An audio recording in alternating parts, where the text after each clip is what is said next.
Buenas noches, bienvenidos.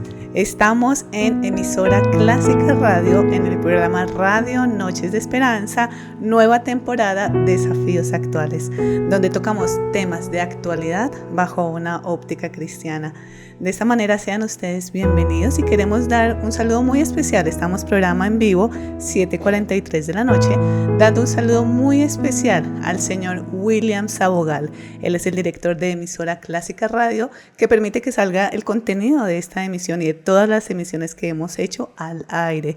También escuchando por www.clasicaradio.co y por supuesto dando una especial bienvenida a todos ustedes, los oyentes que ya nos estaban esperando, invitándoles también a que compartan este enlace y por supuesto que aprovechemos este precioso momento, este programa, para hacer todas las preguntas respecto a este tema tan importante que vamos a tratar hoy. Así que ustedes bienvenido y por supuesto le damos una especial bienvenida a Pablo. Pablo, buenas noches, 7:44 de la noche, un poquito de frío hoy jueves, pero bienvenida siempre. Buenas noches, Mónica. Muy contento de estar nuevamente en nuestro programa, pidiendo al Señor que, como los programas anteriores, pueda ser de mucha edificación y bendición para los que nos acompañan y para aquellos que nos están siguiendo. Gracias, Pablo. Además que vamos a contarles a todos en esta emisión número 12 el tema que vamos a tratar, Pablo, que de verdad es supremamente importante y siempre va a tener una trascendencia para conversar. Y vamos a hablar acerca de la infidelidad matrimonial, Pablo. Sí, definitivamente hay pocas cosas que pueden afectar tanto drásticamente la familia y la sociedad en nuestros días, como lo es el pecado del adulterio o la infidelidad en el ambiente matrimonial. Entonces yo creo que es importante que nosotros todos entendamos la seriedad de este asunto, sus consecuencias y todo el drama que gira alrededor de este asunto. Entonces un tema muy neurálgico, sí, un tema muy importante y un tema muy actual. Sí. Sabes que en estos días, pensaba ayer principalmente que estaba en un tiempo de consejería con unos hermanos que están pasando una situación así difícil. Entonces yo veía la importancia de estos temas y qué bueno que el Señor nos permite llegar a ellos. Yo sé también que todos los oyentes que están conectados están muy atentos. Y pues Pablo, porque si empezamos de una vez a conversar, las cifras son fuertes, inclusive podemos conversar que Colombia, desafortunadamente, le estábamos hablando también fuera de micrófonos, se llevan premios y resaltan algo que desafortunadamente no es tanto, pero Colombia, según el estudio que se hizo en el 2019, se dijo que es el país con más infidelidad de Latinoamérica, Pablo. Sí, lastimosamente, yo leí ese artículo hace algún tiempo, cómo Colombia lleva la delantera en estos asuntos vergonzosos, ¿no? Nosotros vivimos una sociedad que ha enloquecido, como lo hemos dicho, en muchos aspectos, y uno de ellos es especialmente el área sexual, ¿no? La inmoralidad sexual en todo tipo de ambiente, hablando antes del matrimonio, dentro del matrimonio, inmoralidad sexual de tipo antinatural, como lo veíamos en la homosexualidad. Entonces nosotros estamos viviendo una sociedad que está enloquecida. Qué triste que en decirlo. el altar del placer sexual está llevando a cometer muchas cosas que son tristes y que traen consecuencias. Porque eso es lo tremendo de estos temas, Mónica, que nosotros vivimos una sociedad que a través de la publicidad, a través de los medios de comunicación, a través del diálogo común, sí, la gente exalta el sexo, lo promueve, lo aplaude. Pero cuando esto llega al ámbito familiar, cuando yo experimento la infidelidad por parte de mi cónyuge, o cuando mis padres sufren esta realidad, o cuando un hijo, por ejemplo, en su hogar experimenta esto, nos damos cuenta de las consecuencias tristes y lamentables que tiene el pecado, nos damos cuenta lo doloroso y las consecuencias que esto tiene, porque tal vez ningún otro asunto afecta tan seria y dolorosamente el ser del hombre como una infidelidad de tipo matrimonial. Entonces es muy importante, pues, como estamos diciendo, poder hablar estas cosas. Y es que el pecado del adulterio, ahora lo vamos a conversar así en profundidad y hay que hablarlo así. Y precisamente eso es lo que trae caos, separación, estas cifras de las que estamos hablando.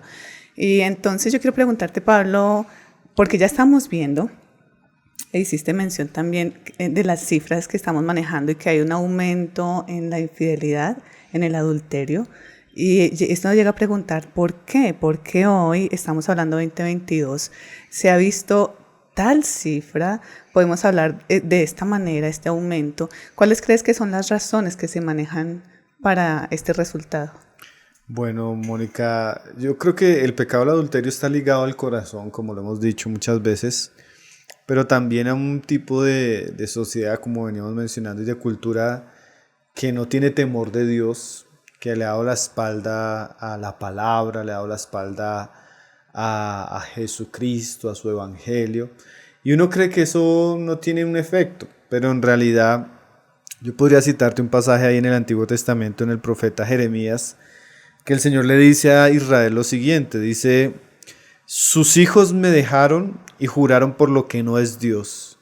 Los sacié y ellos adulteraron. En casa de rameras se juntaron en compañías y como caballos bien alimentados, cada cual relinchaba tras la mujer de su prójimo. Entonces mira, Mónica, cómo Dios liga la desobediencia del corazón del hombre hacia Él y cómo el hombre se entrega a una serie de pasiones que Dios lo compara como con un caballo que está bien alimentado y que está relinchando. Y dice, así se van los hombres tras la mujer de su prójimo. Entonces una sociedad que rechaza a Dios, que rechaza su evangelio, que rechaza la palabra de Dios, es una sociedad que no va a tener temor. Y cuando no hay temor, pues se va el amor hacia Dios primeramente y se va el amor hacia el prójimo. Entonces es una sociedad que va a estar esclava de sus placeres, de sus deseos, y donde las pasiones van a gobernar a los hombres. Entonces por eso vemos cada vez más que entre más nuestra cultura le das la espalda a la verdad de Dios, al temor a Dios, más va a ser una cultura inmoral, va a ser una cultura donde no se va a respetar ni la fidelidad, ni el amor, ni el matrimonio como tal, va a ser muy desechable. Entonces, en ese tipo de sociedad vamos a ver cómo las relaciones extramaritales crecen, las cifras se van a volver alarmantes, como ya lo estamos viendo, ¿no? Hoy en día realmente encontrar un matrimonio fiel, duradero y vigoroso, realmente se está volviendo cada vez más escaso. Es un reto. Se está volviendo un reto como tal. Claro, inclusive retomando un poquito las cifras que estábamos conversando, es increíble lo que se está diciendo. Hubo un dato aquí en Colombia, aquí en un espacio de noticias colombianas, dice que el 63% de los encuestados, estamos hablando de 6.532 personas que se les preguntó, dice que respondió que ha sido infiel, 63%, y un 51% considera que llegaría a ser infiel en algún momento. Y es ligado a lo que tú estás diciendo, esa ausencia de Dios, ¿no? Sí, esa ausencia de temor, y son cifras muy altas, o sea, estamos hablando que la mayoría de la mitad de los matrimonios ha sufrido algún tipo de infidelidad. Entonces es terrible, ¿no? Sí. En estadísticas eso es terrible. Y que no son estadísticas solamente, sino que son realidades y todo lo que conlleva, ¿no? Porque ese es el asunto. Y que son familias. Estamos hablando, en algún momento lo hablábamos en alguna emisión. Aquí tenemos la oportunidad de compartir números, cifras, porcentajes, pero duele cuando estamos hablando de es mi familia, es mi hermano, es mi amigo, soy yo, es mi esposo. Es un drama que se vive muy fuerte y que precisamente tenemos que poner esa mirada en lo importante.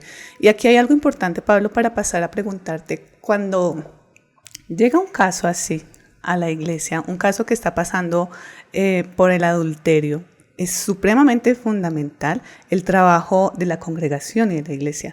¿Cómo se está manejando? ¿Cómo funciona cuando llega una persona con este dolor a la iglesia? Bueno, Mónica, como tú dices, estas son de las cosas que generalmente llegan a la iglesia, tanto cuando suceden al interior de la iglesia, por algo que está sucediendo dentro de las familias, o cuando realmente personas que todavía no conocen al Señor Jesucristo ni su Evangelio pasan por esta crisis. Las personas tienden a buscar ayuda, las personas tienden a buscar algo que los pueda ayudar a restaurar su hogar. Entonces tenemos dos tipos de situaciones diferentes. Cuando viene una persona que no conoce al Señor, que no conoce el Evangelio, la iglesia debe tener las puertas abiertas para todos los que están buscando ayuda, consuelo, consejería. Y yo creo que esa es una gran oportunidad que Dios nos da para predicar el Evangelio. Porque en últimas, claro que la persona va a buscar reconciliarse con su pareja cuando él cometió el adulterio, pero en últimas nosotros sabemos que la condición del hombre y los problemas del hombre no solo tienen que ver una relación horizontal, sino tienen que ver con una relación vertical primeramente con Dios. Entonces yo creo que eso nos da a nosotros como cristianos la oportunidad de predicarle el Evangelio a aquellas personas que están pasando por un momento muy sensible, porque cuando uno pasa por este tipo de crisis, como que Dios usa estas crisis para quitar algunas cosas que hay en el corazón del hombre. El hombre tiene generalmente una confianza muy alta en sí mismo, una confianza a veces muy alta en su matrimonio, en su pareja, y cuando viene esta realidad es un impacto muy grande, ¿no? Y nos damos cuenta que estamos casados con un pecador o con una pecadora, nos damos cuenta que lo que habíamos construido por años, que creíamos que era tan fuerte, se desvanece en un momento, y como que todas las bases que tenía nuestro matrimonio se desboronan. Entonces esa es una oportunidad que yo creo que Dios usa para que nosotros podamos mostrarle a las personas su necesidad de volverse a Dios, su necesidad de un arrepentimiento sincero y su necesidad de realmente enderezar su vida. Y es muy curioso, Mónica, que en el Antiguo Testamento Dios usaba como una figura de su relación con el hombre la figura matrimonial. Y él decía que así como una mujer adúltera abandonaba a su marido y se prostituía, así era el hombre con Dios. Entonces a veces Dios permite que un hombre o una mujer sufra el dolor de una infidelidad, y eso es como una ilustración del sentimiento que tiene Dios hacia la criatura cuando la criatura le es infiel. Entonces parece ser que nosotros no aprendemos lo que es ser desleales, sino cuando alguien en nuestra vida nos comete ese tipo de agravios. Entonces Dios usa eso para que la persona generalmente se vuelva a Él, y yo creo que ese momento como creyentes necesitamos aprovecharlo al máximo, porque por las tristezas, por el dolor, hay un tipo de sensibilidad que las personas están experimentando, y que eso las va a ayudar a entender la necesidad de un Salvador, la necesidad de volverse a Cristo, la necesidad de escuchar su palabra, y muchas personas en tiempos de crisis así han conocido al Señor. Amén, sí. Entonces, como dijo alguien, benditos los sufrimientos que nos llevaron a los pies del Señor. Entonces, por un lado, debemos estar atentos, porque eso sucede mucho, que se enteró uno que un familiar está pasando por una cosa, o un amigo pasó por esto. Bueno, es una oportunidad que Dios nos da primeramente para predicar el Evangelio. Ahora, si las personas no quieren escuchar el Evangelio como tal, directamente como cristianos, poco vamos a poder hacer ahí. Así es. Porque realmente nuestra mayor misión no es ayudar a las familias, sino es salvar a las personas con el Evangelio. Solo que en la medida que nosotros sabemos que el Evangelio salva el corazón, restaura la relación de la persona con Dios, eso va a ser una base muy firme para que ahora en el amor de Cristo ella pueda restaurar su hogar. Podría ser como un resultado de la conversión. Entonces, en ese caso necesitamos apuntar más hacia la salvación de las personas que están pasando por ese proceso. Ahora, cuando ya sucede el adulterio en el ambiente de la iglesia, lo que necesita la iglesia es llenarse de herramientas para procurar la restauración de esa familia que está pasando por una crisis.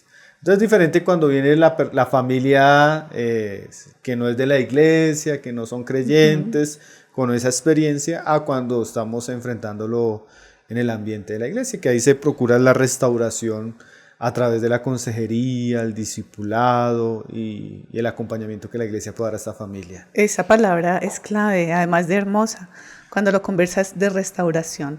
Hace poco conversaba con alguien, yo le decía, toma esta oportunidad que te está dando el Señor para transformar y rescatar tu hogar. Es que ahí es donde se viene a mirar el valor, la importancia de la familia.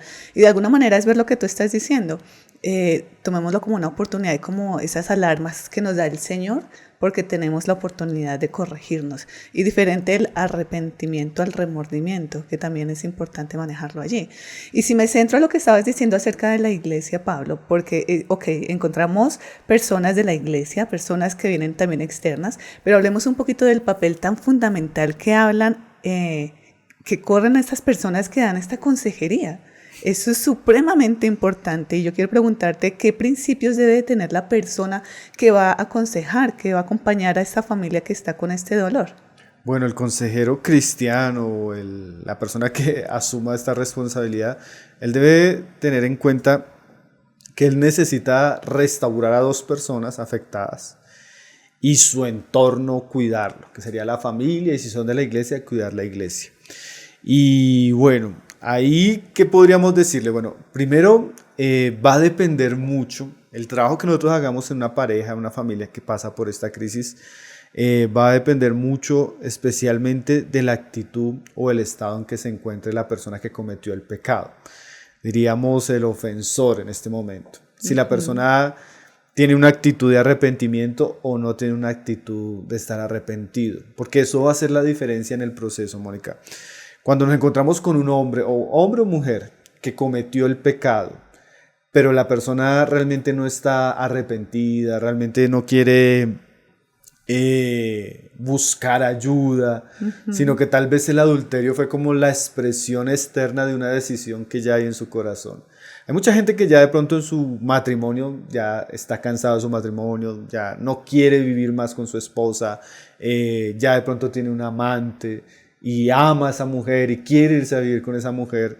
O sea, donde no hay ninguna señal de un arrepentimiento verdadero y la persona no quiere buscar ayuda, es casi imposible. O sea, en ese tipo de casos podríamos decir que la iglesia no puede tiene alcance. No. Si es un hermano, entre comillas, porque es difícil que un hermano llegue a esa situación, pero si llegara a ser un hermano, lo único que podemos hacer ahí es advertirle las consecuencias que tiene la decisión que él está tomando. Ahora, si el ofensor, o sea, la persona que cometió el pecado, se manifiesta arrepentido, sí, ahí ya tenemos un terreno para poder ayudar a la familia que está pasando por esa situación. Y eso vamos a darnos cuenta en la medida que la persona se acerca, la persona se va abriendo, la vamos escuchando. Ahí nos vamos a dar cuenta si realmente la persona quiere ayuda, si la persona realmente quiere restaurar su hogar, si la persona realmente se siente triste, siente dolor, ama a su esposa, ama a su familia. Si ese caso es así y nosotros vemos una evidencia de que sí, el Espíritu de Dios está trabajando en el corazón de esta persona, entonces va a ser un poco más fácil, no en el sentido de que va a ser fácil como tal, pero sí vamos a encontrar un camino. Y ahí lo que primero debe considerar el consejero es ver cuán sincero es ese arrepentimiento, y va a depender también mucho de la confesión de la persona. Entonces, cuando una persona cae en ese pecado, es bueno que nosotros llevemos a esa persona a confesar su pecado, ¿sí? No a justificar su pecado, sino a confesar su pecado. Y ahí vamos a establecer pues, en qué ambiente se dio el pecado, cuáles son las raíces del pecado, cuál es la seriedad del pecado. ¿Fue algo ocasional o fue algo que la persona viene practicando hace mucho tiempo?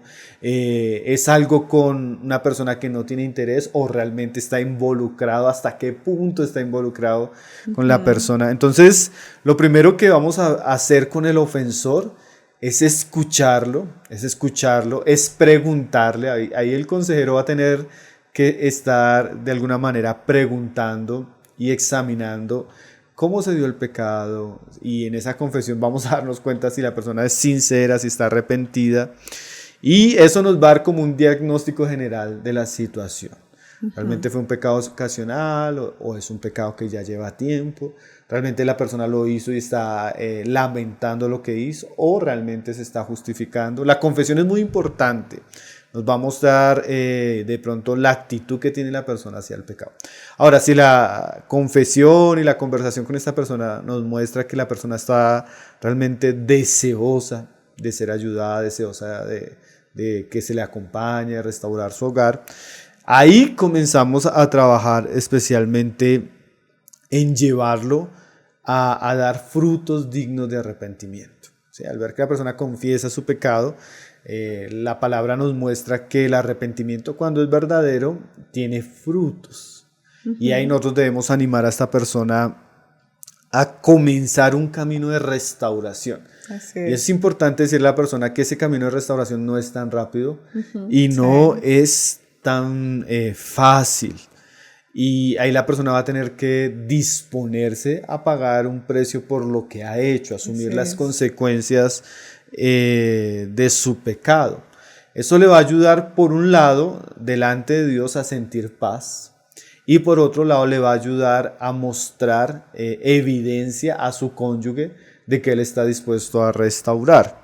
Entonces, tanto el consejero como con la pareja que fue afectada debe considerar qué cosas se deben establecer como frutos de arrepentimiento. Y a eso me refiero, qué cosas se le debe o qué consejos o instrucciones se le debe dar a la persona que está arrepentida. Cosas que son muy, muy obvias, pero que a veces el consejero, si no las tiene en cuenta, puede hacer un trabajo de una mala restauración. Entonces, ¿qué cosas se le debe aconsejar? Bueno, ya sabiendo con quién pecó, entonces hay que ponerle límites. Tú ya no puedes volverte a hablar con esa persona, tienes que alejarte totalmente de esa persona, o tienes que alejarte de las amistades que te llevaron a esto, o tienes que alejarte del lugar donde llegaste a cometer el pecado. Esa persona necesita comenzar a tener unos mandamientos claros que van a ser como esas obras donde él manifiesta verdadero arrepentimiento. Porque, no, yo estoy arrepentido y estoy llorando. Bueno, tienes que dejar a la mujer. No puedo. Claro. Entonces ahí no es tan sincero el arrepentimiento. El arrepentimiento sincero tiene que tener una disposición a ciertas cosas que se establezcan tanto por su pareja y por las personas que estén aconsejando que él tiene que abandonar. Tal vez se le va a pedir de ahora en adelante que el celular ya no lo tenga con clave.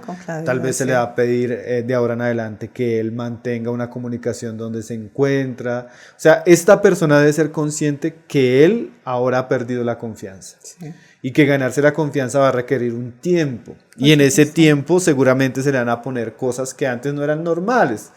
¿Sí? Pero estás? Que es paz, claro, que ahora son razonables por causa de lo que él ha hecho. A eso le llamamos disciplina. ¿Sí?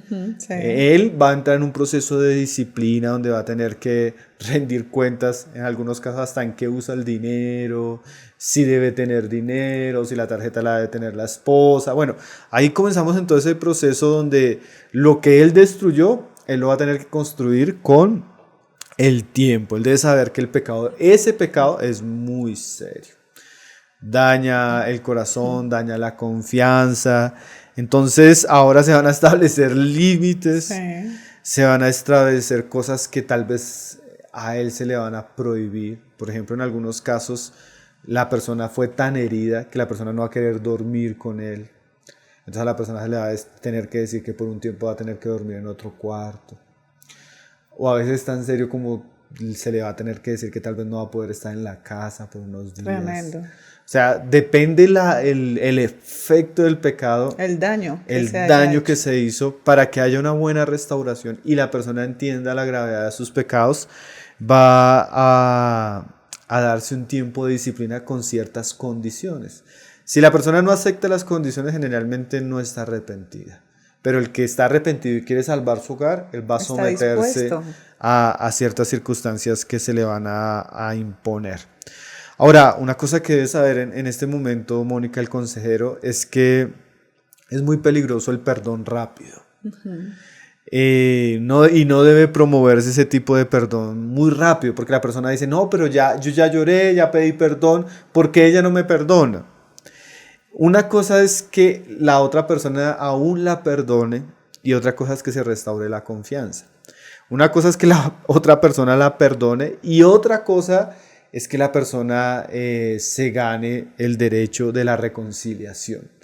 Esas son cosas diferentes. Entre el perdón y la reconciliación puede haber meses, o sea, puede haber un tiempo bien largo, porque definitivamente este pecado es muy grave, afecta muy seriamente. Y aún, yo he estado en casos, Mónica, donde le hemos dicho a la mujer, mi hermana, si usted hace como si nada hubiera pasado, es probable que él vuelva a caer en el mismo pecado. O sea, una restauración sin disciplina da la oportunidad de que la persona sienta que pecó y no pasó nada.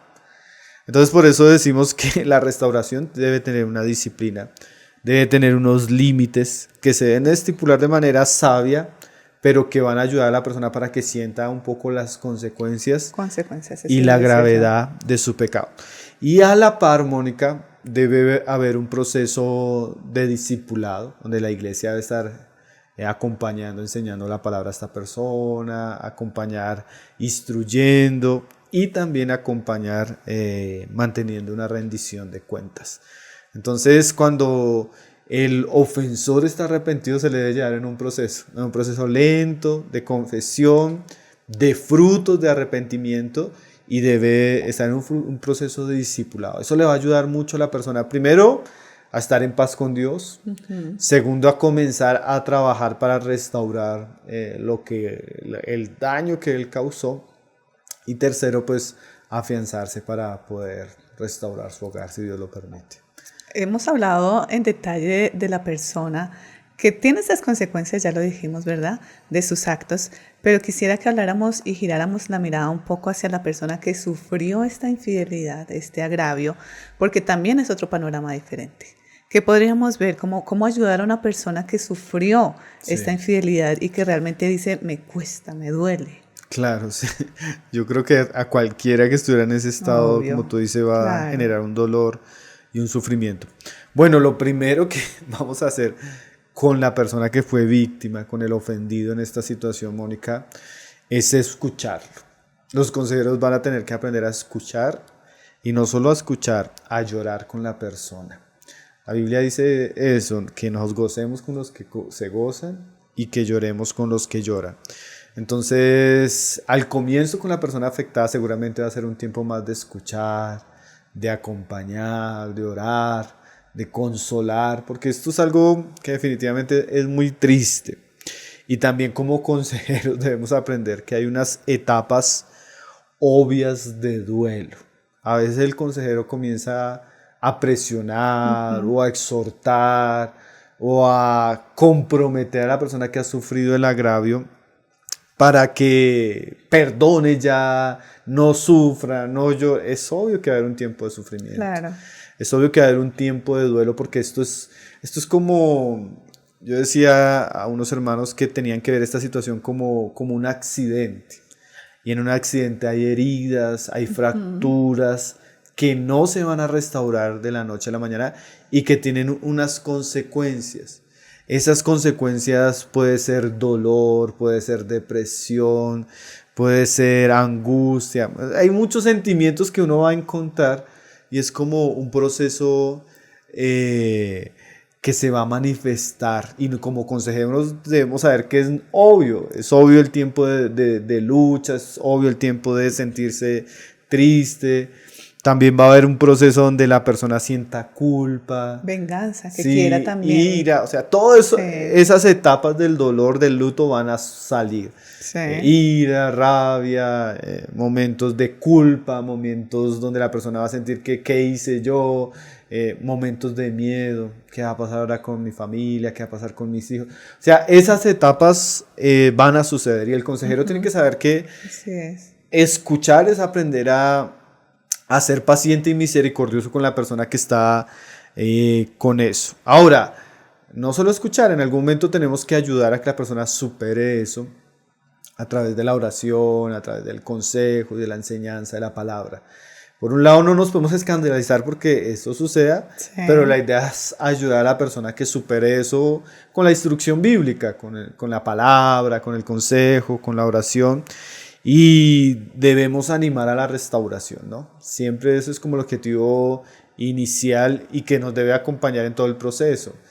Nosotros debemos enseñarle a la persona que el Evangelio de Dios y su palabra puede restaurar un matrimonio. Así Aún es. en la peor condición, Por Dios supuesto. con su gracia, con su amor, puede restaurar. Nosotros, como decía en el caso de Jeremías, cuando se rompió el vaso de alabastro, que el Señor lo restauró y el Señor le pregunta a Jeremías, ¿acaso yo no puedo hacer lo mismo con ustedes? Así Entonces es. nosotros debemos saber que Dios puede restaurar hogares, que Dios puede salvar matrimonios, y eso debemos comenzar a incentivar eso en el corazón de aquella persona que está sufriendo, que tiene dolor, que tiene angustia, que tiene ira, o que realmente tiene mucho miedo por lo que está pasando. Debemos darle consuelo y esperanza de que Dios puede restaurar. Ahora, si bien eso es cierto, o sea, siempre debemos apelar a la restauración, hay algo que siempre también debemos saber, porque la palabra lo dice. El adulterio o la fornicación en el ambiente del matrimonio es una de las excepciones que Jesús enseñó para el divorcio. Entonces, en ese proceso, nosotros en algún momento, y más cuando no hay arrepentimiento de la persona que cometió el pecado, esa es una opción y esa es una verdad que está en la palabra y que debemos traer al corazón de la persona que sufrió tal daño, ¿no? No podemos, porque hay en algunos ambientes cristianos, Mónica, donde la persona está sufriendo el daño, donde la persona no se quiere arrepentir de lo que cometió y aún se revictimiza más la persona, Así suele pasar. obligándola a que tiene que esperar, obligándola a que tiene que soportar, obligándola a que tiene que perdonar, así la otra persona no esté arrepentida. Pues definitivamente eso no es lo que dice la palabra. Yo voy a leer un versículo que ha sido de mucha controversia, pero que también tenemos que tener en cuenta. No todos los matrimonios se restauran. O sea, ojalá fuera lo ideal, Sí. pero hay una puerta atrás que Jesús dejó para el divorcio en casos donde no hay un verdadero arrepentimiento de la persona que cometió el pecado. Dice ahí Mateo 19:9, dice, y yo os digo que cualquiera que repudia a su mujer, salvo por fornicación y se casa con otra, adultera. Entonces ahí él da una salvedad. Sí. Salvo por fornicación. Sí. O sea, la fornicación, que es la inmoralidad sexual en el ambiente matrimonial, da para el divorcio como tal. Entonces la persona hay que llamarla, claro, a la restaurar, a pensar en que Dios puede hacer una obra en eso, pero también debemos conocer la situación. Si es una persona que no está arrepentida, debemos mostrarle eso. Ahora, si hay realmente, y volvemos a lo que hablábamos ahorita, si realmente la persona quiere, la que cometió el pecado, debemos animar a la persona a que perdone de todo corazón. Pero ese perdone de todo corazón, como dice Jesús también, no es un perdón rápido ni obligatorio, sino es un perdón de todo corazón. Bien. Entonces, a veces uno se encuentra con mujeres, lo que decíamos ahora, que sufrieron que la persona le fue infiel y ella por el miedo de perder el hogar prefiere decir, no, hagamos como si no pasó nada, yo te perdono, sigamos, porque tienen miedo, de pronto depender mucho de sus esposos, económicamente, sus hijos, pero ese no es un perdón sano, porque ese perdón así tan rápido, sin ningún tipo de disciplina, sin ningún tipo de arrepentimiento, promueve, como decíamos ahora, que sus maridos puedan seguir en una práctica de pecado. Y segundo, puede hacer que la persona perdone solo por esto, pero cuando venga cualquier cosa lo va a sacar en cara, bien, se lo va a decir, pero usted otra vez me va a hacer lo mismo que me hizo la vez pasada. Y con esa... Sí. Entonces no va a ser un perdón tan sincero. Por eso es tan importante el arrepentimiento y los frutos dignos de arrepentimiento, porque eso va a generar que la persona se dé cuenta que su esposo o su esposa está interesada en restaurar el hogar.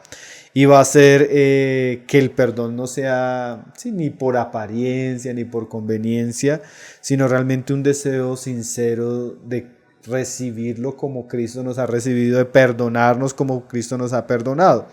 Entonces, es importante que haya ese proceso de restauración para que el perdón sea sincero, genuino, y no porque me tocó, porque a veces el consejero le exige el perdón a la víctima. Es que tú sabes, tú como cristiana sabes que debes perdonar. Entonces la persona dice, sí, yo sé que tengo que perdonar, pero me duele. Mi corazón no quiere perdonar. Y generalmente es porque se obliga a que ese perdón sea muy rápido. Entonces volvemos a lo mismo.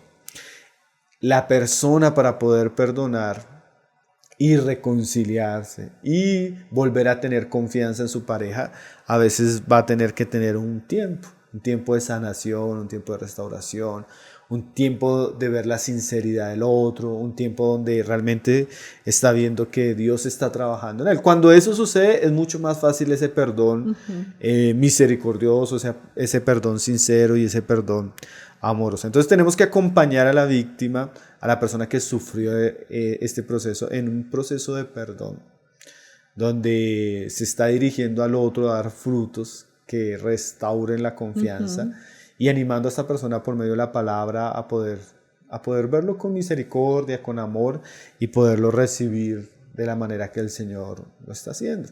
Y es un trabajo mancomunado finalmente, ¿no? Sí. Tenemos que ver la parte de la persona que faltó, la persona que se está restaurando, y quisiera entrar a este círculo porque estamos hablando en pareja, pero Pablo, la familia que viene afectada, inclusive si se presenta ese tipo de situaciones en la iglesia, tenemos que hablar de la iglesia, de la congregación. Y yo quiero preguntarte cómo debe ser el trabajo con ellos. Ya hablamos un poquito de la pareja, hablemos de qué pasa con los hijos, qué pasa con la familia. Sí, como decíamos ahora, Mónica, son dos los que necesitan ser pastoreados, sí, pero hay otros que necesitan ser también protegidos cuando esto sucede, porque ese pecado es como una onda que afecta primeramente a la familia o a las familias involucradas, tanto los padres, las familias cercanas y especialmente los hijos. Sí. Entonces, en este caso, bueno, cuando no hay una restauración, porque como decíamos ahora, se debe velar para tratar de proteger a la mujer, los hijos, cuando quedan en un estado difícil, económico. La iglesia debe estar ahí para apoyar, para sustentar, para dar algún tipo de ayuda, sí, y no dejar que pues este pecado pues trascienda más en esos otros aspectos. Consejería para los hijos, las hijas.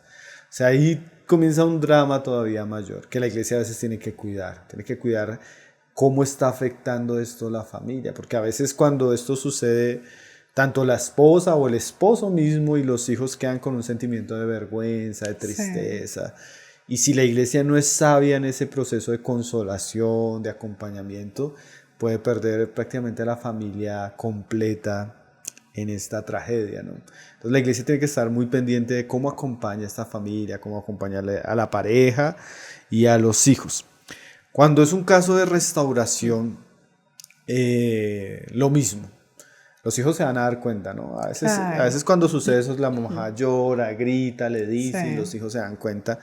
Entonces, en el proceso de restauración también toca involucrar a los hijos, toca enseñarles que papá y mamá están ahorita en un proceso, están viviendo unas circunstancias, que ellos deben orar, que ellos deben entender lo que están pasando, deben entender el dolor de la mamá, la aflicción de la mamá, y que deben apoyar. Entonces ahí hay como que un discipulado también, ¿no? Hay un acompañamiento que se debe dar con la familia para que la familia apoye el proceso que se está llevando de restauración, para que los hijos puedan ser sabios, para que los hijos puedan cuidar sus corazones también hacia ambos padres. Eso iba a decir yo, porque se puede haber un desequilibrio y toca ser muy sabios allí, porque perfectamente podemos faltar hacia la inclinación a quién es la víctima y quién es el victimario, y podemos errar increíble ahí, Pablo. Tenemos que ser demasiado equilibrados en el Señor.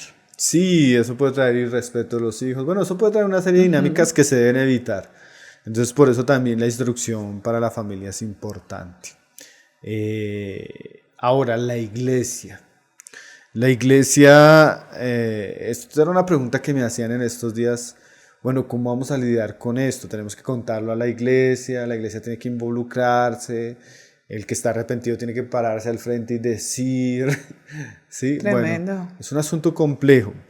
En realidad hay un pasaje, Mónica, ahí en Mateo 18, donde habla que si tu hermano peca contra ti, habla con él a solas, si no te escucha, habla con testigos, si no los escucha, dilo a la iglesia. Entonces, las dos primeras instancias son privadas. Si la persona no escucha, él pierde el privilegio de la privacidad y eso tiene que ser expuesto en público.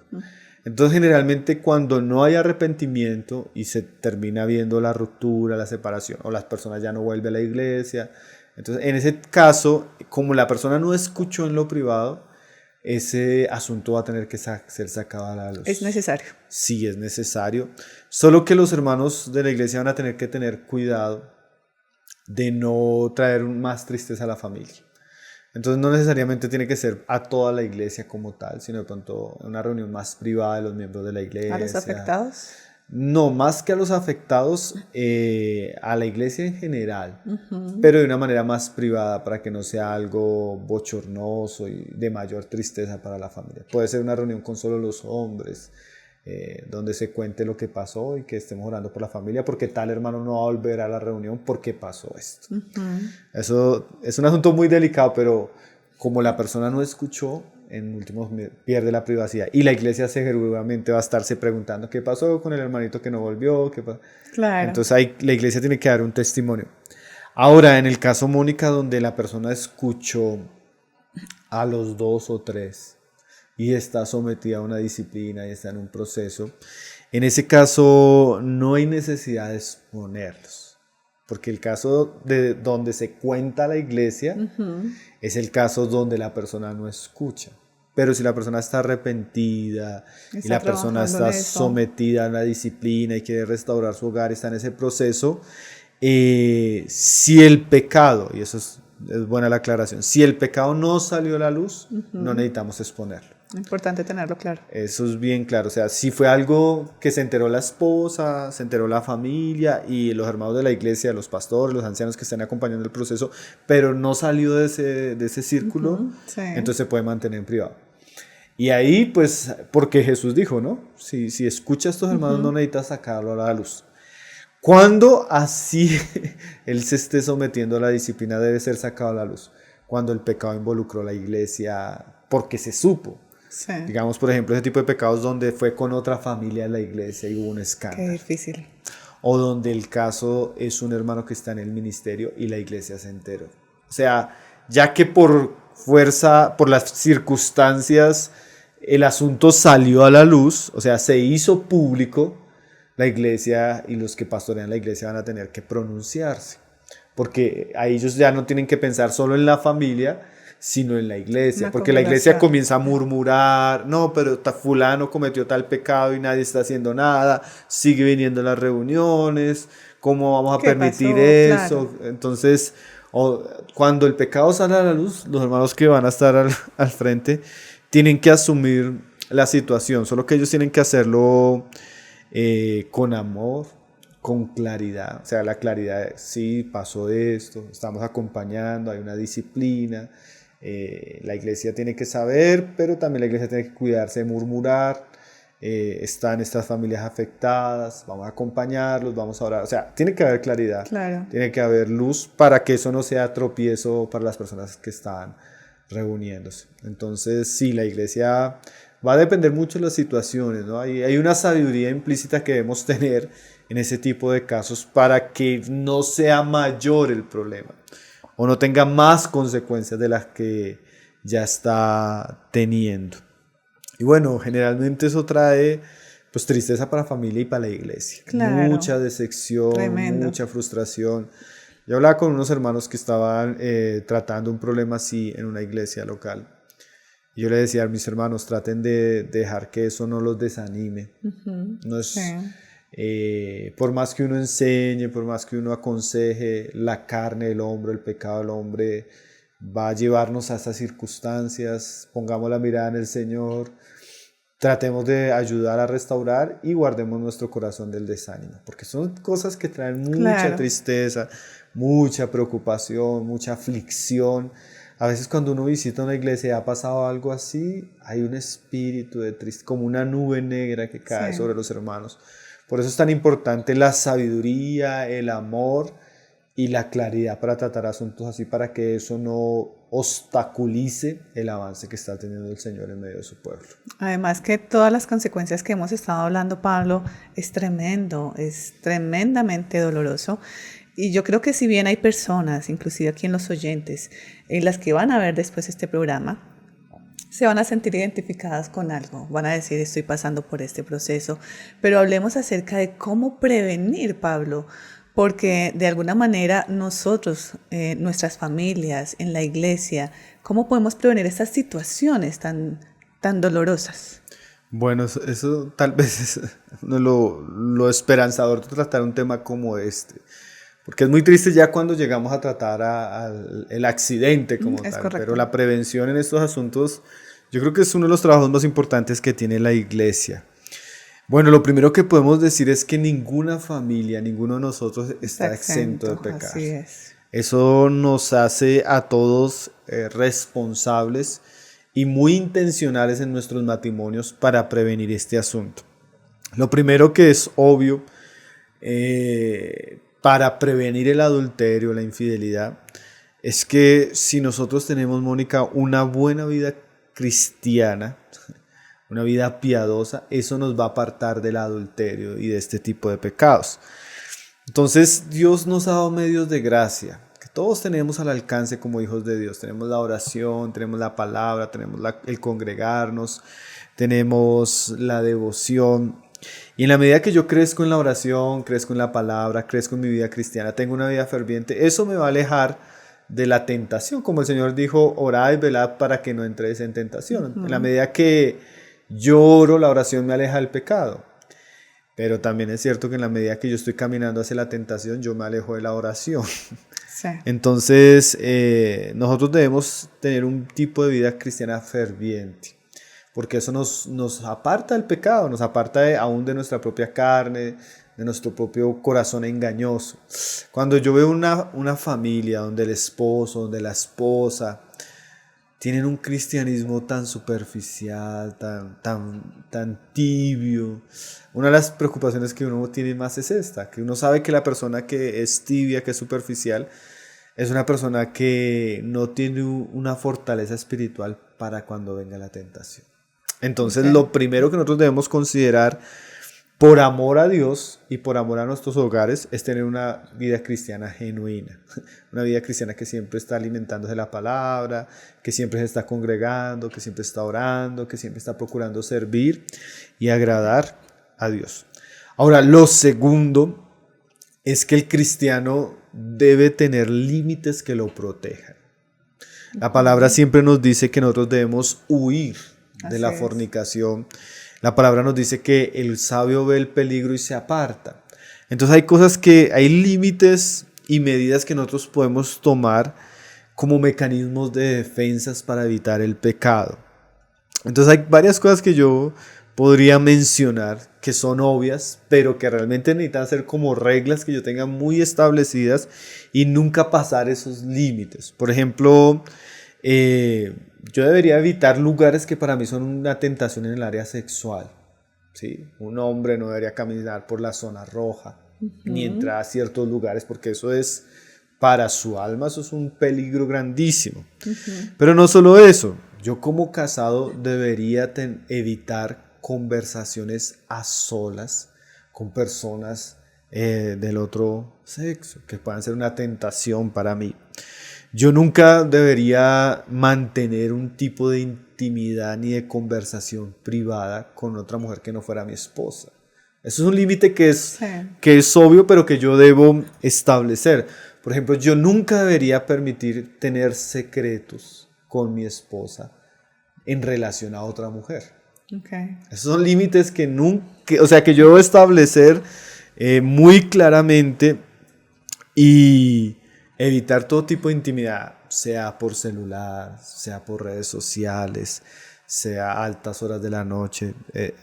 Esos límites van a guardar mi alma, son como líneas rojas que yo no debo cruzar. Una cosa cuando yo era soltero, y aún así el cristiano tiene que tener cuidado, pero yo no puedo tener confianza con una mujer que no sea mi esposa. Bien. Yo no puedo tener una amistad cercana, íntima con una mujer que no sea mi esposa. Yo no puedo salir a comer con una mujer que no sea mi esposa en un plan de... O sea, esas cosas son cosas como muy obvias, Sí. pero es esa línea que muchos a veces pasan ingenuamente. Se pasan por alto. Lo que los lleva al pecado. Entonces, claro, primero, tenga una vida cristiana sólida. Segundo, tenga límites y respételos. Yo puedo decir que muchas cosas suceden porque nosotros no tenemos esos límites. Vemos el mal y pasamos por ahí y pecamos. Entonces, esos límites van a ser asuntos importantes. ¿Qué más le podríamos decir? Hay que fortalecer la visión de lo que es el matrimonio para Dios. O sea, nosotros debemos entender la seriedad, la honorabilidad, la dignidad que tiene el matrimonio para Dios. ¿Y cómo hago yo para crecer en eso? En la medida que yo leo, estudio, escucho conferencias de familia, leo libros sobre familia, inspirados en la palabra, eso me va a dar un entendimiento bíblico de la santidad del matrimonio y eso me va a ayudar a tener cuidado en las áreas que yo de pronto me equivoco, en las áreas tal vez donde yo no soy un buen esposo, donde ella no es una buena esposa, y en la medida que yo estoy creciendo en esta área voy a fortalecerme en la palabra y voy a guardarme de pecar contra mi matrimonio. Entonces alguien decía, todos los casados deben estar constantemente al año, cada ciertas jornadas, alimentando su vida espiritual, pero también especialmente en la instrucción bíblica de la familia. Entonces todo campamento de parejas, conferencia para parejas, libro de parejas, todo lo que sea de familia, sí, de verdad que para nosotros como cristianos es un deber. Eso nos va a ayudar a tener una constitución clara de lo que es por la palabra de Dios el matrimonio. Y lo último, pues que tal vez es lo más obvio, el cuarto asunto es mantengan la salud del matrimonio.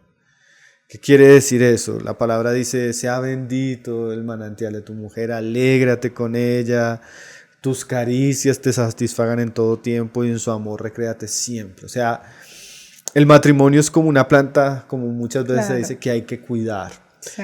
Hay que regar, hay que mantenerla viva, hay que cultivarla. Y muchas veces un matrimonio frío, un matrimonio donde hay muchos conflictos, un matrimonio donde no hay compañerismo, no hay amistad, expone a los dos a la infidelidad. Okay. El lugar donde el hombre no se siente amado o el lugar donde la mujer no se siente cuidada, el lugar donde el hombre no es respetado, el lugar donde la mujer no es amada, es un lugar que va a abrir brechas entre ellos y eso expone a la infidelidad. Entonces, si usted quiere que su hogar nunca llegue a esta situación, ame a su esposa, cultive su relación con ella, no permita que haya distanciamiento entre ustedes, pasen tiempo juntos, restauren esa parte romántica, restauren esa parte de amistad, de compañerismo, porque difícilmente un matrimonio sólido, saludable va a experimentar el adulterio. Generalmente es cuando ya hay muchas grietas en la relación, cuando hay muchos problemas, cuando hay mucho distanciamiento. Eso generalmente es lo que abre las puertas al adulterio. En ambos casos, sea del hombre o la mujer, ese descuido va a exponerlos al pecado. Y pues es obvio que quisiera resaltar también, Mónica, la importancia de un matrimonio saludable en cuanto a su vida sexual. Pablo dice ahí en 1 Corintios 7:5 que no se deben negar el uno al otro para que Satanás no use esa incontinencia como un asunto para tentarlos. Entonces, cuando la pareja tiene una vida íntima, activa, agradable, de satisfacción, eso cierra puertas a que se busque en otros lugares eso que se debería encontrar en el matrimonio. Entonces nosotros debemos disfrutar del compañerismo, del amor y de la relación matrimonial, porque eso nos va a guardar de la tentación. Entonces esas son cosas que debemos tener muy en cuenta cosas muy obvias, pero a veces como que la monotonía, Claro. los Lo hijos, el permitimos que entre. trabajo, permite que nos enfriemos, peleamos y nos acostumbramos a estar distantes, nos acostumbramos a buscar amistad, compañerismo en otras personas y ahí es donde suceden las tragedias, ¿no? Inclusive estaba verificando en las lecturas que estábamos haciendo que el 68% de las infidelidades se llevan a cabo en el lugar de trabajo, ya que lo estabas mencionando. Y de ahí voy entrando un poquitico, Pablo, porque hemos hablado de todas las características. Y inclusive me parece que ni siquiera no es que sea algo obvio, sino necesitamos recalcarlo. Y por eso lo estamos conversando hoy así de manera tan clara en esta emisión. Pero cuando tú estás diciendo, sabemos lo que tenemos que hacer nosotros como parejas, con nuestros esposos, pero hay ciertas señales, Pablo, que se tienen que presentar como unas alertas, porque a veces nos permitimos. Entonces, no, estoy almorzando con mi compañera de trabajo, es normal, siempre salimos los dos a almorzar. Y comenzamos a compartir demasiado y no nos damos cuenta de ello. Así que, ¿cómo reconocer, Pablo, esas alarmas? Porque puede que yo tal vez no las quiera ver. No es que no las vea, sino no las quiero ver. Esas alarmas que me están llevando poco a poco a una infidelidad y a un adulterio. ¿Cómo reconocer esas alarmas, Pablo? Bueno, Mónica, lo que tú dices es muy cierto. Generalmente cuando se estudian muchos casos de infidelidad, generalmente la persona practicó el pecado con alguien que había tenido cercanía por lo menos un mes antes del pecado. Quiere decir que hubo un tiempo donde la persona pudo ver ciertas señales que estaban sucediendo en relación a su adulterio. Y es muy importante eso que tú preguntas porque tal vez cuando nosotros notamos esas señales es donde podemos hacer algo antes de que pase el pecado. Entonces hay varias señales que podemos tener en cuenta. Primero, Mónica, cuando comenzamos a tener sentimientos hacia una persona que no es nuestra esposa. O en el caso de la mujer, sentimientos. Uh-huh. Ni siquiera, o sea, nosotros podríamos decir que ya eso es pecaminoso sin que llegue a haber una relación física como tal. Entonces, cuando comenzamos a sentirnos atraídos, emocionados, que me suena la barriga cuando llega fulana. Que me quiero poner esa blusa porque yo sé que me veo linda porque lo voy a ver hoy con él. Cuando comienza a haber esa aventura sentimental en el corazón de la persona, eso ya es una señal peligrosísima. O sea, eso ya es algo que yo debo decir, oiga, algo está pasando. Y algo serio. O sea, ya algo delicado, algo que yo ya tengo que parar porque, o sea, yo cómo voy a estar sintiéndome así por otra persona que no es mi esposa. Esa es una señal que hay que tenerle mucho tiempo. Cuando eso comienza a suceder, también hay otras cosas. Por ejemplo, yo deseo estar más tiempo con esa persona, ¿sí? Yo voy a buscar excusas para saludar, para pasar por ahí. Yo voy a tal vez a dedicarle más tiempo a estar en contacto con esta persona. Yo voy a crear espacios que tal vez no los necesitaba, pero propiciar encuentros. Como tú dices, no, vamos a almorzar. Sí. Pero ya con una intención, mi deseo es estar, compartir, estoy preocupado, me genera expectativa. Entonces ya no solo de pronto nos vemos, sino le estoy escribiendo diariamente, la estoy llamando, me comienzo a preocupar y comienzo a tener un contacto diario con ella. Eso ya es otra señal muy preocupante. O sea, la primera sería que yo comienzo a sentir cosas por ella. Segundo, comienzo a buscar un espacio diario de contacto. Eso ya, o sea, ya la persona está en una línea muy, muy peligrosa y eso ya es una señal que la persona debe tener en cuenta. Ahora, otra cosa que ya también así estamos pasando la línea roja es cuando comenzamos a tener algún tipo de intimidad, de conversación ya más, ya ese tipo de conversación que pasa de todo. Sí, pasa a otro nivel ya. Sí, ya no solo la conversación, por ejemplo, tonos, miradas, caricias. Ya me encuentro queriendo tocar, ya me encuentro queriendo abrazar, ya me encuentro mirando de cierta manera. ya quiero tener un detalle con esta persona, ya propicio un ambiente romántico. Tremendo. Oh, eso ya es una alarma. O sea, eso ya es una señal. O sea, si alguien en este momento no está escuchando y es casado y está en esa situación, esa persona debe tomar en serio lo que está escuchando y dar un alto. Pablo, yo te iba a preguntar, aprovechando eso, porque son las 8:42, hay una sección de preguntas. No sé si la alcancemos en el espacio del señor William Sabogal, es tan amplio y yo sé que estos temas son tan importantes que da cabida para ello, pero esa era una de las preguntas que nos enviaron, porque nos estaban preguntando, ya estoy siendo infiel con lo que acabas de decir, enviando los mensajes de texto, no he tenido contacto sexual, pero sí el sexting, y lo mencionaron así, el sexting, mensajes. ¿Se puede decir que la persona está siendo infiel? Pablo, esa es una de las preguntas que ya nos hicieron y lo menciono teniendo en cuenta que estamos a minutos de terminar. Bueno, Mónica, podemos decir que la persona no ha llegado a un adulterio consumado, pero ya lo está fantaseando. Y ya es una conducta pecaminosa, que no tiene la misma gravedad como el que ya cometió el adulterio físico como tal, pero es grave. Y ahí es donde íbamos, si esa persona ya está en una línea rojísima, ese tipo de intercambio de imágenes, conversaciones, ya de índole sexual directamente, si la persona no ha caído en adulterio físico es porque no ha tenido la oportunidad, porque si ya lo está haciendo de esta manera, tiene toda la intención. Ya tiene toda la intención. Y en esos casos donde esas líneas rojas ya están, ya esas alarmas, y lo que tiene que hacer la persona es ponerle un alto a la situación. Si no, va a terminar llegando a un pecado grave que tiene consecuencias muy graves, no solo por la esposa, no solo por la familia, sino delante de Dios. Dios dice que los fornicarios, los adúlteros no van a heredar el reino de los cielos y que el matrimonio sea honroso en todo porque Dios juzgará a los que cometen adulterio, a los fornicarios.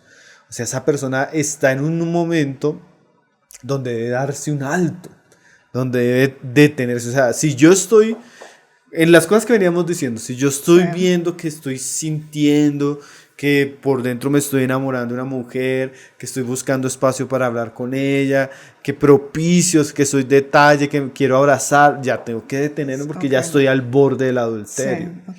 En ese caso, lo primero que se le debe decir a esa persona es que esa persona tiene que terminar cualquier tipo de relación y contacto. O sea, si no quiere caer en el pecado, debe sacar por completo de su corazón, de su diario, de su conversación y de sus contactos a esa persona. Tiene que detenerse antes. Dios de pronto le está hablando, le está reargullendo y no debe resistir esa voz, sino que debe detenerse inmediatamente y cortar con todo elemento que la acerque a ella. A veces es imposible porque no, es una compañera del trabajo, es una persona de la iglesia, pero definitivamente en lo más que pueda, él tiene que poner un alto y no alimentar las llamas de la pasión en esa relación o va a caer. Segundo, él tiene que confesarlo. A alguien tiene que confesarle esa lucha. En ese caso, la palabra dice que el que confiesa su pecado y se aparta, ¿no? Entonces, hablamos de apartarse, tiene que apartar, pero tiene que confesarlo, porque eso le va a ayudar a librarse de esa presión y le va a ayudar a buscar ayuda. Puede buscar ayuda en un hermano de la iglesia sabio, maduro, en alguien que le pueda confesar y que lo ayude a ser libre de ese pecado. En algunos casos, aunque, bueno, eso va a ser también difícil, de pronto va a tener que confesárselo a su esposa. Si realmente él está desesperado y siente que su esposa puede ser alguien que lo ayude, lo entienda, como no ha caído todavía, porque es que es mejor buscar ayuda antes de caer, que ya después de haber caído con toda la tragedia, con todas las estas.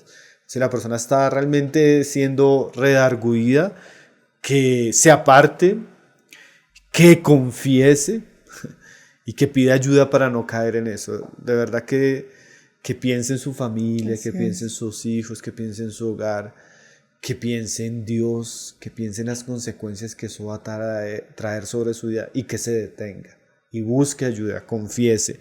Y lo último que podríamos decirle a una persona así es que examine qué lo llevó a eso. Como dice la palabra cuando el salmista ora, examíname, oh Dios, y tú que conoces lo profundo de mi corazón y guíame por el camino eterno. O sea, la persona debe considerar qué lo llevó a esa situación, qué lo llevó a esa tentación Y A la raíz. exactamente, y ver en qué áreas de su vida ha sido descuidado, sea en su vida personal, sea en su vida familiar, sea en su relación. Fue una persona muy liviana, fue muy confianzuda con las otras personas y eso lo expuso. Fue a lugares que no debería ir y lo expuso. O sea, que examine qué puntos de su vida lo llevaron a esto y tome todas las medidas necesarias para no volver a caminar por ahí. Si realmente ama a su familia, si realmente quiere cuidarla, si es importante para él y para ella. Sí, así es, Mónica. El Señor le ayude, tal vez al que nos está oyendo.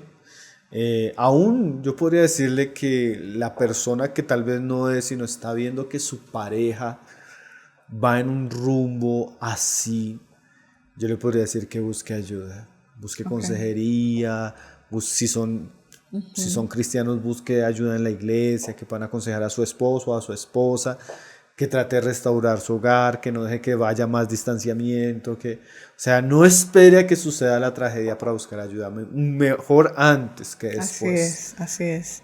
Bueno, Pablo, qué emisión tan preciosa y qué contenido tan bello el que hemos tenido la oportunidad de compartir hoy, jueves 19 de mayo. Quedan cosas por decir, ¿verdad? Sí. Nos preguntaron, escribieron, tal vez allí también en el chat, pero esperemos que tengamos la oportunidad de responderles a estas personas. Y ¿por qué no una segunda parte? ¿Por qué no pensar tal vez en ello? Pero por ahora, como siempre, Pablo, agradecer tu disposición, esa orientación tan bella que lo haces de esa manera también, tan llena de amor y de misericordia. Y pues agradecerte para despedir ya también este espacio el día de hoy. Bueno, Mónica, sí, realmente estos son temas que hay mucha tela por cortar. Hay muchas situaciones ya más particulares, ¿no? Esto se vuelve de lo mayor a lo particular. Pero bueno, ahí estamos, que nos escriban, que nos manden temas, preguntas, y seguramente eso también nos da la oportunidad a nosotros de poder ayudar y suplir aquellas cosas que quedan en el ambiente en una próxima emisión. Gracias, Pablo, y a ustedes los oyentes, gracias. Gracias por acompañarnos en esta bella emisión. Recordarles que nos vemos todos los jueves de 7:30 a 8:30 de la noche aquí en Emisora Clásica Radio y en el programa Radio Noches de Esperanza. Decirles que estamos para servirles y este programa se ha creado para edificar el nombre del Señor. Así que gracias por contactarnos, por escribirnos, por conectarse y nos vemos la próxima semana.